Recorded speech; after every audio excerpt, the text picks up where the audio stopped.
एक चमकती धूप की सुबह जीरी चोहा बाग के बाहर खड़ा था। उसकी नन्ही नाक हुआ में उठी और गाजर, खीरे और टमाटरों की खुशबू ने उसके पेट में गर्राहट पैदा कर दी। आज तो मैं बादशाह बनकर खाऊंगा। वो चहका और झाड़ियों के पीछे से बाग में घुस गया। टामबली, जो दरख्त की डाल पर आराम कर रहा था, ने जीरी को देख लिया। उसकी आंखों में शरारत चमकी। आज तो मैं तुझे खुद पकड़ूंगा। वो हंसा और चुपके से जाल बिछाने लगा। जीरी जैसे ही गाजर खींचने लगा, टाम ने डोरी खींची और जीरी जाल में फींस गया।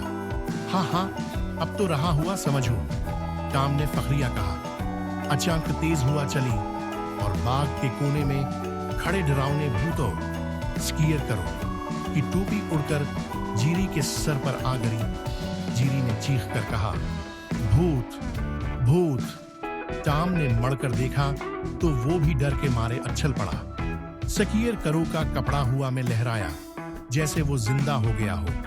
यहां से भागो। दोनों एक दूसरे के पीछे भागे, मगर सकीयर करो का साया हर तरफ नजर आता। जीरी ने एक खीरा उठाया और तलवार की तरह लहराया। चलो हम लड़ेंगे।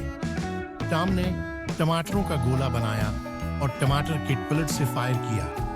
फटाक, टमाटर सकीयर करो पर लगा और उसका कपड़ा उड़ गया। एक और तेज हुआ ने सकीयर करो को हिला दिया। अब दोनों की समझ में आया कि ये तो हुआ का खीर है। वो हंस पड़ी। अरे, हम तो डर गए थे, जीरी ने कहा। टाम ने गाजर तोड़ी और आधी जीरी को दे दी। मिलकर खाएंगे तो मजा आएगा।